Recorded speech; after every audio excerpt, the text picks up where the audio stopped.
जय श्री कृष्णा, जय श्री राधे। जब विकुंडल ने यमदूत से पूछा कि कृपया करके मुझे ऐसी बात बताओ जिससे मनुष्य यमलोक को प्राप्त ना हो, क्योंकि तुम तो सर्वज्ञ हो, तब यमदूत कहने लगा कि तुमने बड़ी सुंदर वार्ता पूछी है। यद्यपि मैं पराधीन हूँ, फिर भी तुम्हारे स्नेहवश अपनी बुद्धि के अनुसार बताता हूँ। जो प्राणी काया, वाचा और मनसा से कभी दूसरों को दुख नहीं देते, वे यमलोक में नहीं जाते। हिंसा करने वाले वेद, यज्ञ, तप और दान से भी उत्तम गति को नहीं पाते।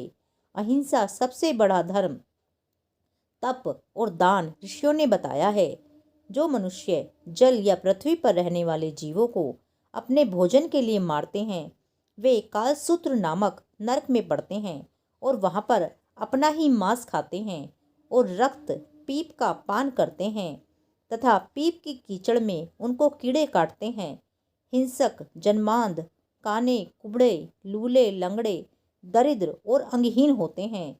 इस कारण इस लोक तथा परलोक में सुख की इच्छा करने वाले को काया, वाचा तथा मन से दूसरों का द्रोह नहीं करना चाहिए। जो हिंसा नहीं करते, उनको किसी प्रकार का भय नहीं होता। जिस तरह सीधी और टेढ़ी दोनों प्रकार की बहने वाली नदियाँ समुद्र में मिल जाती हैं, वैसे ही सब धर्म अहिंसा में प्रवेश कर जाते हैं। ब्रह्मचारी, गृहस्थ, वानप्रस्थी तथा यति सभी अपने अपने धर्म का पालन करने और जितेंद्रिय रहने से ब्रह्मलोक को प्राप्त करते हैं। जो जलाशय आदि बनाते हैं और सदैव पांचों यज्ञ करते हैं, वे यमपुरी में नहीं जाते। जो इंद्रियों के वशीभूत नहीं हैं, वेदवादी और नित्य ही अग्नि अर्थात हवन आदि का पूजन करते हैं, वे स्वर्ग को जाते हैं। युद्ध भूमि में जो शूरवीर मर जाते हैं, वे सूर्य लोक को प्राप्त होते हैं। जो अनाथ स्त्री शरण में आए हुए तथा ब्राह्मण की रक्षा के लिए प्राण दे देते हैं, वे कभी स्वर्ग से नहीं लौटते। जो मनुष्य लूले, लंगड़े, वृद्ध, अनाथ तथा गरीबों का पालन करते हैं, वे भी स्वर्ग जाते हैं। जो मनुष्य गौओं के पानी के लिए आश्रय करते हैं तथा कुआं, तालाब और बावड़ी बनवाते हैं, वे सदैव ही स्वर्ग में निवास करते हैं। जैसे जैसे जीव इनमें पानी पीते हैं, वैसे ही उनका धर्म बढ़ता है। जल से ही मनुष्य के प्राण हैं, इसीलिए जो प्याऊ आदि लगाते हैं, वे अक्षय स्वर्ग को प्राप्त होते हैं। बड़े बड़े यज्ञ भी वह फल नहीं देते जो अधिक छाया वाले वृक्ष मार्ग में लगाने से देते हैं। जो मनुष्य वृक्ष रोपण करता है, वह सदैव दानी और यज्ञ करने वाला होता है।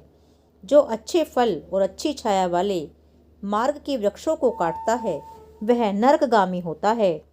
तुलसी का पौधा लगाने वाला सब पापों से छूट जाता है। जिस घर में तुलसी वन है, वह घर तीर्थ के समान है। उस घर में कभी यमदूत नहीं जाते।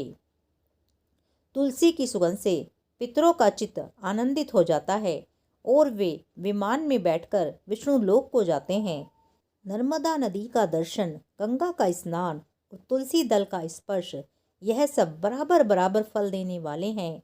हर एक द्वादशी को ब्रह्मा भी तुलसी का पूजन करते हैं। रत्न, सोना, फूल तथा मोती की माला के दान का इतना पुण्य नहीं मिलता जितना कि तुलसी की माला के दान का है। जो फल आम के 1000 और पीपल के 100 वृक्षों को लगाने से होता है, वह तुलसी का एक पौधा लगाने से होता है। पुष्कर आदि तीर्थ, गंगा आदि नदी, वासुदेव आदि देवता सब ही तुलसी में वास करते हैं। जो एक बार, 2 या 3 बार रीवा नदी से उत्पन्न शिव मूर्ति की पूजा करता है अथवा स्फुटिक रतन के पत्थर के आप से आप निकले हुए तीर्थ में, पर्वत या वन में रखी हुई शिव की मूर्ति की पूजा करता है और सदैव ओम नमः शिवाय मंत्र का जाप करता है, यमलोक की कथा भी नहीं सुनता। प्रसंग, शत्रुता, अभिमान से शिव पूजा के समान पापों को नष्ट करने वाला तथा कीर्ति देने वाला तीनों लोक में और कोई काम नहीं है। जो शिवालय स्थापित करते हैं, वे शिवलोक में जाते हैं। ब्रह्मा, विष्णु तथा शिव का मंदिर बनाकर मनुष्य वैकुंठवासी होता है। जो भगवान की पूजा के लिए फूलों का बाग लगाते हैं, वे धन्य हैं। जो माता पिता, देवता और अतिथियों का सदैव पूजन करते हैं वे ब्रह्मलोक को प्राप्त होते हैं। 8वां अध्याय पूर्ण। जय श्री कृष्णा। जय श्री राधे।